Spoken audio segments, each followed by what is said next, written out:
Hey y'all, it's Kobe R. Rice, and I'm back again for another weekly creative update. This looks like this video could be lagging just a little bit, so just bear with me.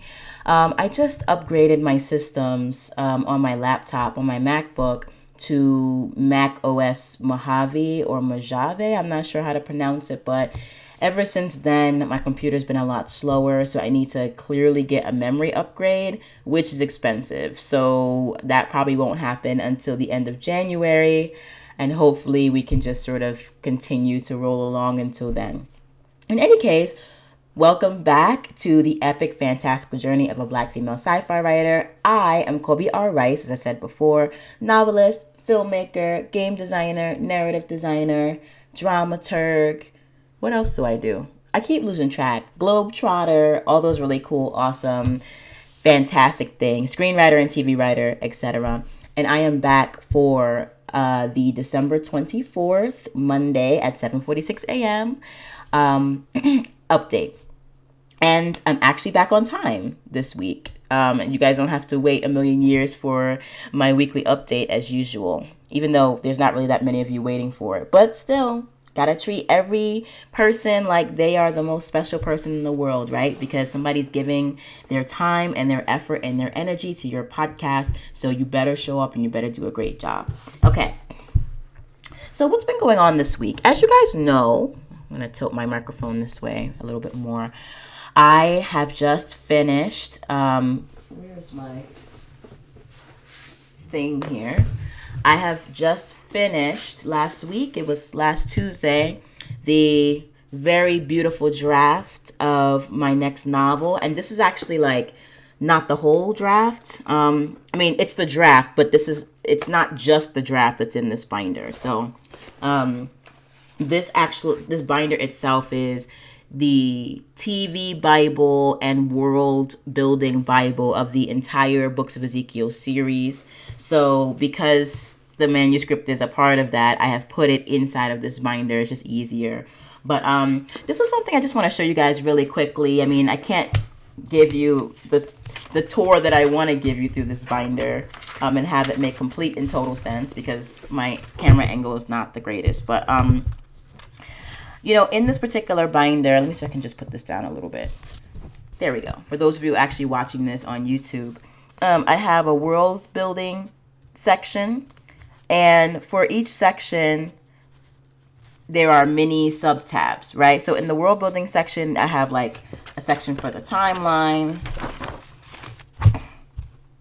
This is for plots and stories because this is a multiple POV novel, so I'm going to keep track of that.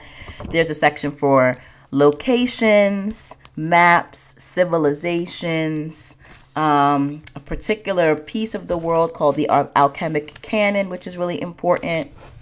There is a research and genre section when I get to like the TV writing and TV series development section. I have different sections here for the Bible itself. So I also have a magic system section, which hasn't been filled in yet. I have a section for information for each of the books in the series. And then for the series Bible section, for like actual TV Bible development, I have the research and genre mastery section, the concept section, narrative questions section, characters section, and even the character section has like its own tab for each of the individual characters, etc., etc. A section for the plot, a section for developing the seasons, a section for developing the episodes for each season. So this binder is like essentially what all of my binders will be looking like and what they are looking like as I get into concept development. And I basically try to retool every single intellectual property that I come up with and that I'm working on into a multifaceted transmedia property. So the Books of Ezekiel series is going to be a lot of books long. And if anyone ever wants to come along and make it into a TV series, I will also have the TV Bible, the TV series layout, and a pilot to offer them. They might not take it, but it's really helpful and really sort of distilling my vision. And ultimately, if nobody picks it up, it's good to have a TV Bible and a series development binder anyway, so that you can develop your own TV series based on it. Because, we keep it indie on this podcast and just in the world of Kobe R. Rice as a whole. And I don't believe in waiting on people. Even if your project seems massive and seems impossible to do, why not? Why not do it independently if you can? Okay. So, back to the regular point. I finished the novel, and I actually, in this past week, have been editing. I finished editing the storyline for one of my 5 characters last week, and I also created an editing packet for the entire novel itself. I have an 8-step editing process, and it's intense, but the final results it produces can't really be argued with. And so before I send it off to an actual editor, I like to make sure that the novel itself is in the best and most tip-top condition it can be in. And so I edit first for story, just to make sure that the story itself makes sense and is coherent. And that not only involves the overarching story, but more specifically, the individual storylines. So the individual storylines need to be cohesive and coherent and make sense from beginning to end. And they also need to play into the larger overarching story in a way that makes sense. Because, you don't really, in a multiple POV novel, you don't tell one person's story in its entirety and then tell the next person and then tell the next person's, usually, unless they're completely separate stories. But these stories are not. They're all happening in the same world. They intertwine at certain points, and it's just important to make sure that not only do they make sense individually, but that they make sense in terms of the larger picture and that they intersect in ways that make sense. So that's the first level of editing. And then I have a character edit, which is like just making sure the character is consistent and their dialogue is consistent. I have a narration edit, making sure the narrative chunks make sense and that they are consistent. I have a line edit, and the line edit itself is about making sure that the language is really on point. This is not really about the grammar and the proofreading. This is about the metaphors making sense. This is about not using awkward phrasing. This is about really elevating those sentences and those phrases that could use a little bit more pizzazz. We're not talking about bringing it to a purple prose level, but making sure that we're using the most interesting verbs that make sense, that create a dynamic and unique picture in the mind of the reader, okay? You don't need to say he ran everywhere. You could say he dashed, or he sprinted, or he took off, or, you could get even more elaborate than that, and sort of metaphorically describe what it looks like for someone to be moving quickly through a space. So there's different levels to this writing game. And basically this aspect of the editing process is the wordsmithery aspect of the process, because there's writing and then there's wordsmithery, and we'll talk about the differences in between those probably at the Bohemian Badass at certain points. And my wordsmithery is like pretty good, but it can always be better. It's not nearly where I want it to be, and it doesn't come nearly as easily as I would like it to come. But as I develop my skills more and more, and I realize the places and the opportunities for wordsmithery, that will continue to improve. So I do that kind of edit. And then I also edit for grammar, for proofreading, for accuracy. Like I write in different languages sometimes because my characters are multilingual. We have one character that speaks Croat and Serbian. We have another character that speaks Italian and Japanese. Another character that can speak both Fusha and Amiya, which are the two primary dialects in the Arabic language. We have characters in here that speak Spanish. It's a very multicultural, semi-post-racial world. It's not entirely post-racial, as you guys will find out as you read. But making sure that those things are accurate, making sure that I'm using the English language accurately. I'm using turns of phrase accurately, the way that they need to be used and in a way that makes sense. And then, of course, there is the hardcore, just drill sergeant level punctuation, grammar, and syntax edit. And a lot of these edits can actually be done pretty thoroughly if you read through your manuscript out loud, slowly.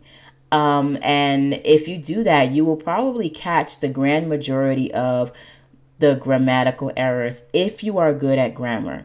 You'll definitely catch a lot of the missing words, if not, I would say probably 95% of the missing words you'll catch, because sometimes when we're typing really quickly, we'll miss out little words like a, and, conjunctions, the, those, things, little words like that our brains kind of skip over.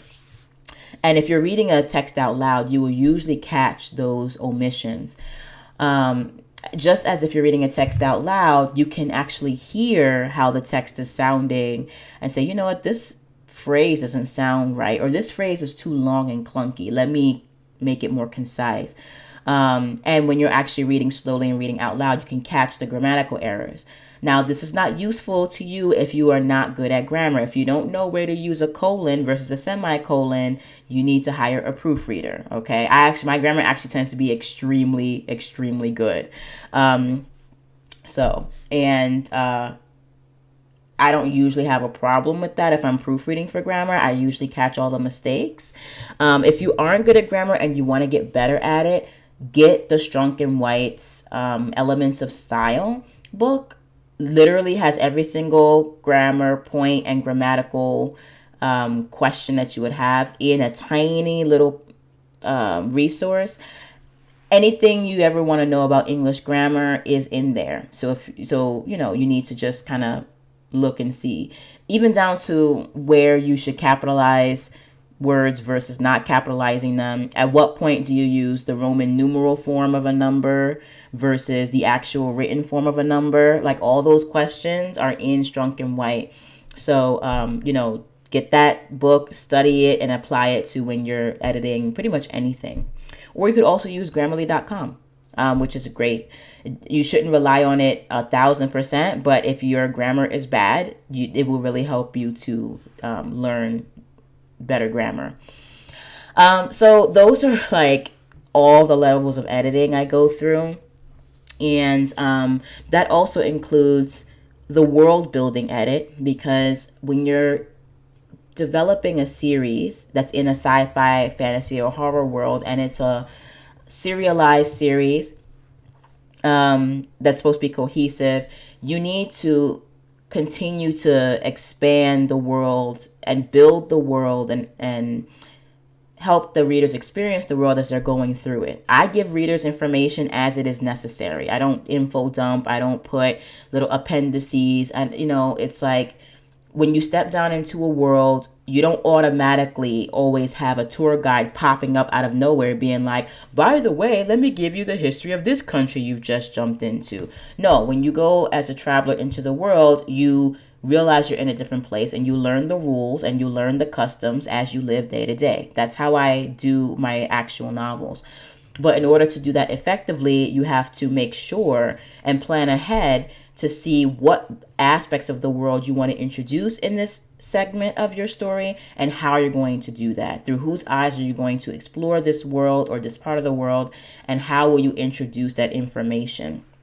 So I have a list in front of me of all the things that I need to introduce in this particular novel at this point in time. And I make sure that those things are introduced, but also that they're introduced in a way that doesn't feel like it's an info dump or it's expository. So that's my world building edit.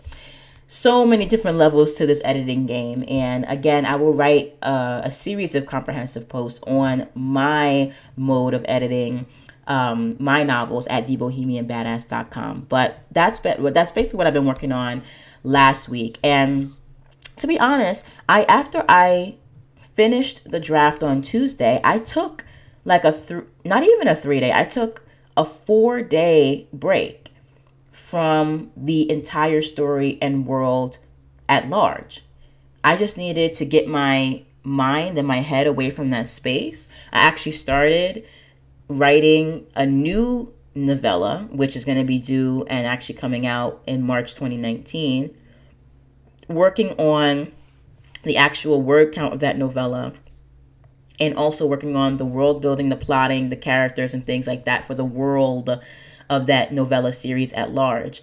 And it was just nice to keep up the writing momentum, but also do it in a different project so I don't get overwhelmed and too taxed. So I actually put this new novel that I just finished down for 4 days almost. Wait, Wednesday, Thursday, Friday, Saturday, 4 days, while I worked on a new project and while I put together and collected the editing packet for this novel.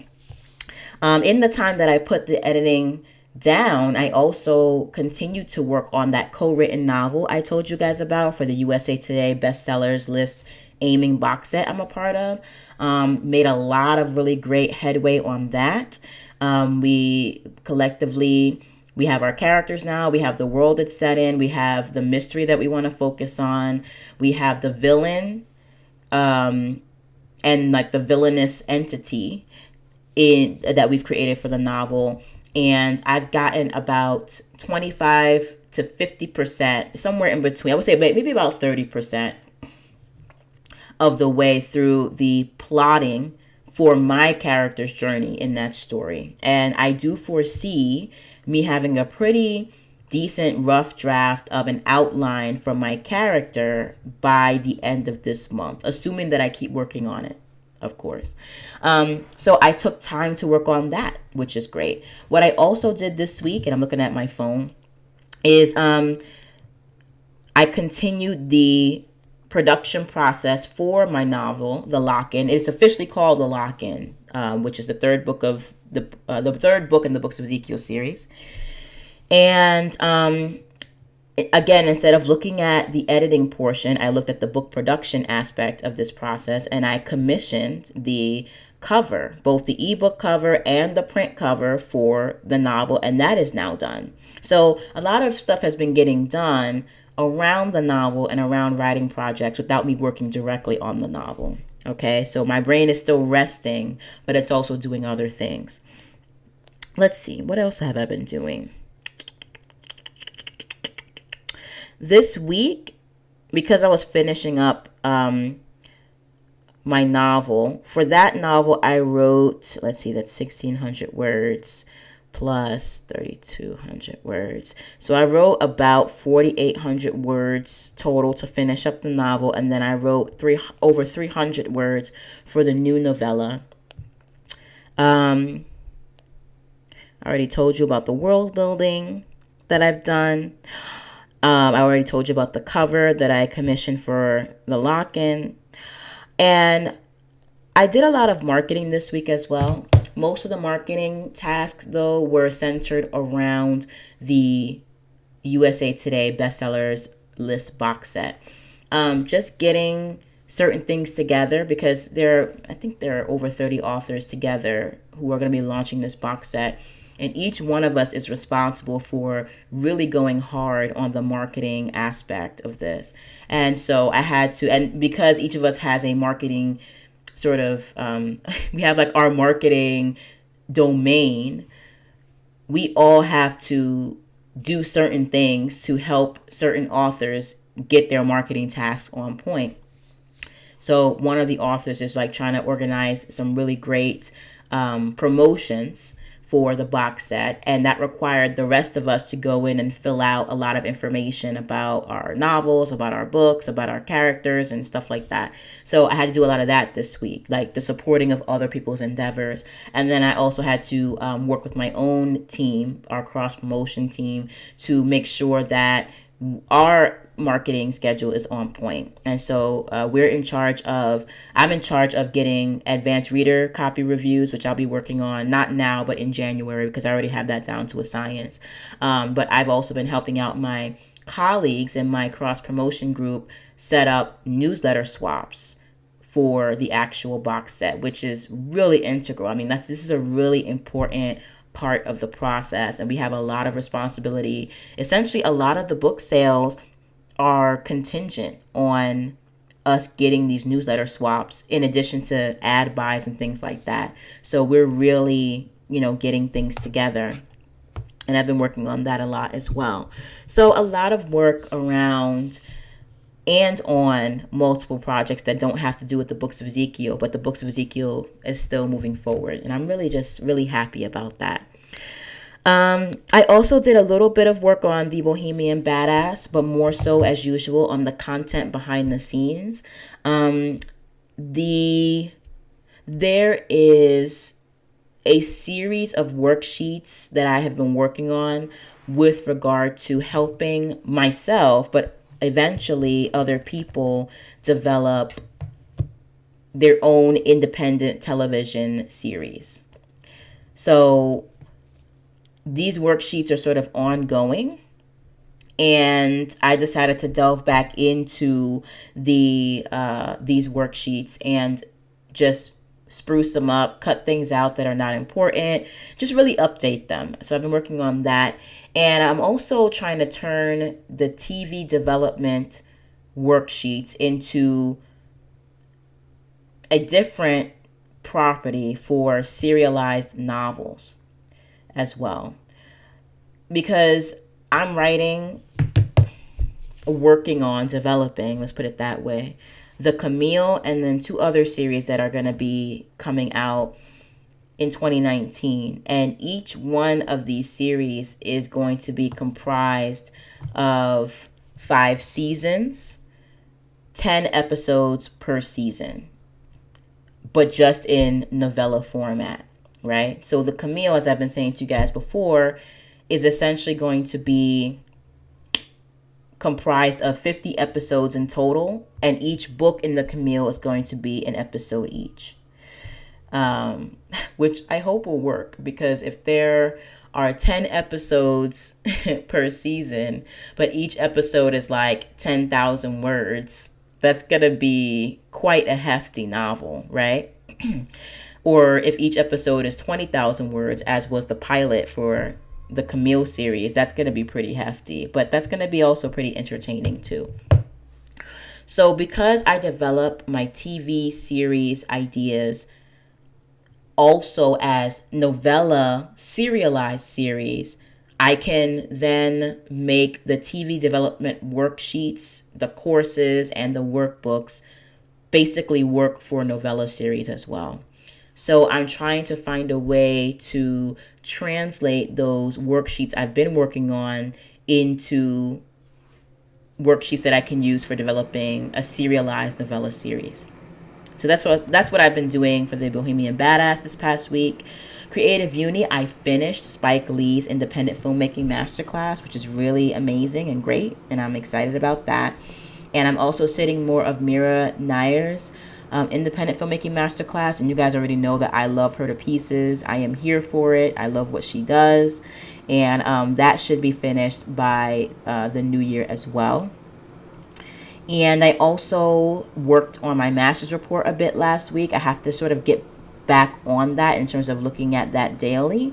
But I did a production analysis of the Classic Stage Theater, which is a theater that I have to work on for my project, and created a theater production profile, basically looking at everything that they've done production-wise since they've been open in the mid-60s, all the way to looking at and studying their individual programming.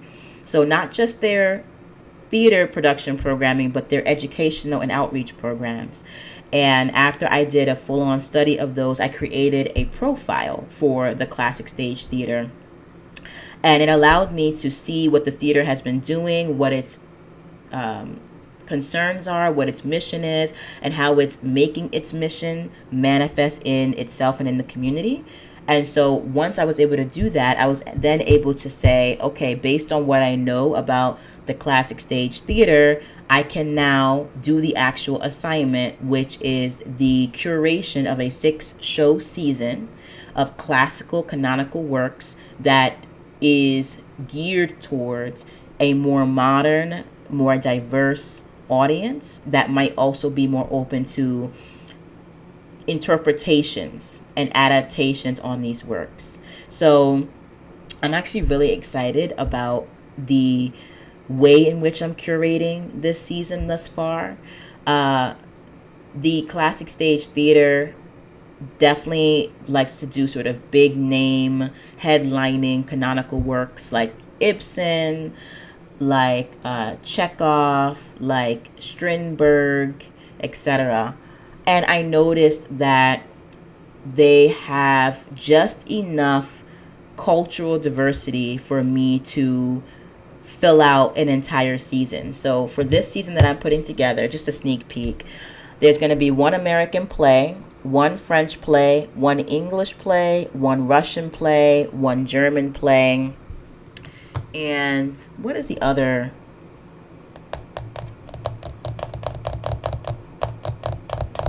There's one more that I know I'm missing. English, American, German, Russian, French. And there's one other like geographic location that they're really interested in that I can't believe I am forgetting. It is so shameful. Do they I don't think they really do Spanish plays, but when I remember, I'll just come back and tell you guys. But I'm putting a lot of geographic diversity, I'm going to use that loosely, let's say European geographic diversity into this season, but then the adaptations themselves are going to look at the actual cultural diversity of these different works, right? So I'm recommending that because for the English play, obviously I'm going to choose a Shakespearean play, and the Shakespearean play is actually going to be a ballet. The French play that I am proposing is actually going to it's going to become a Black Baptist musical, right? So, there will be some very in-depth and intricate adaptations of these works, and then there will just be some very light adaptations, and maybe one of the plays will be just like a standard regular theater production for those who just need that in their lives. And so I've been working on that. I've already chosen the 3 out of 6 plays for the season. So I've chosen the geographic diversity. I've chosen what 3 of the 6 plays are going to be. And now I'm going to start choosing what the format of each of these plays should be. And then put together a 15-page proposal and a presentation around my choices, answering the questions on the actual master's report, and then just pitching this idea as though I were talking to the artistic director and the crew at Classic Stage Theater. So I still have to pick the other 3 out of 6 plays. I haven't decided which plays those are going to be, but I look forward to it. Let me see if I can. American, English, German, French, Russian. I still can't think of the 6th one. Anyway, I'll let you guys know what it is when I actually have it in front of me and it's actually finished. But that's what I've been doing for this past week with regard to graduate school. As I told you guys before, the master's thesis, wherein I'm literally turning the 4 Roman history plays of Shakespeare into a condensed 1-season TV miniseries that's going to be adapted, that has been shelved until January because I need to focus on the master's report and on everything else. So when I have updates on that, I will give that to you guys. But for now, that's basically what I've been doing for the past week. I've been doing a lot of relaxation and reflection, and just trying to sit in gratitude, just trying to be present in the moment. I will admit, the holidays have been really challenging for me this year. Again, because my family is far away. My little one is with her dad's family this time of year because we switch off. And so that has been really challenging and really difficult. I'm not going to lie about that. But I have also, and at the same time, while I'm dealing with that, I'm also trying to take a minute to not work so hard throughout the entire holiday season because I'm trying to give myself time to recuperate, right? So that means I'm experiencing it in a situation wherein I would just jump into like my work and my creative pursuits in order to escape the emotional heaviness of this year's season. I don't have that because I'm still trying to give myself a break from working. So like this is really an important time. And I say this not to like get too personal, but it's more so just trying to give you guys some inspiration as to how to really home in on your inner voice and your inner life when you can't use other things as distractions, you know? That's really important. And I have been really learning how to do that. I've been able to come to some conclusions about how I want to move into 2019, not on a career level, but on a personal, emotional, mental health level, on a self-care level. And as I look over my very long list of things and achievements, and for this year, and I think about what I want to achieve career-wise, I looked at what I want to achieve personally on a self-care level, and I have things that I have to work on. I have things that I have to add to that list, and particular goals that I want to strive for in terms of reaching a certain level or plateau of self-care and reaching a level of self-assuredness and, just diving deeper into things such as resting in one's femininity, resting in one's power, allowing the universe around me to bring the things in my life that are for my highest good and take away those things that are not going to serve me without putting up an insane fight. So these are things that I personally am working on and thinking about that I wouldn't really have time to think about and process if I were delving head first 24/7 into just work, create. Sometimes the simplest act of creation is to just be present and to allow the lessons of your life and your emotions and your feelings and your true self to just sort of amalgamate inside of you. I think I said that correctly. So that you understand who you are in the present and you can become a better self for yourself in the future.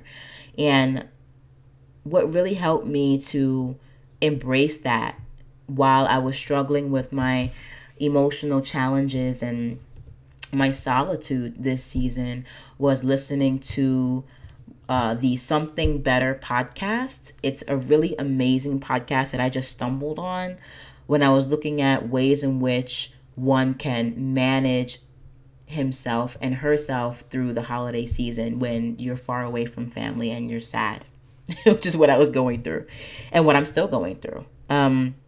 But the Something Better podcast, I'm just going to read it to you, read the description.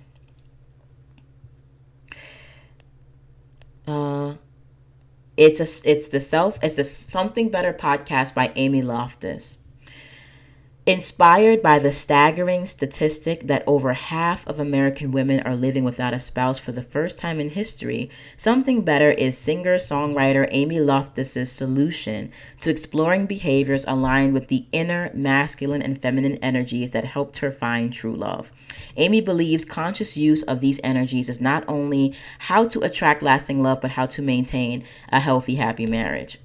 Now, I wasn't looking for relationship advice or marriage advice when I found this podcast. I literally typed into Google how to cope with sadness during the holidays. And amongst the results, I got her podcast. And she every year, she just started the podcast last year. And every year she has, and I'm looking just for a reference, she has a podcast that deals with, let me find it because I want to actually read it. Okay, come on now.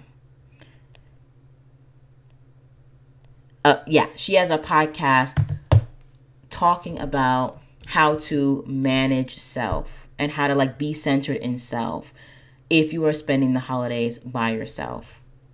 you don't have family, or you don't have a significant other, or your children are away. It doesn't really matter. Like, her principles actually speak to everyone.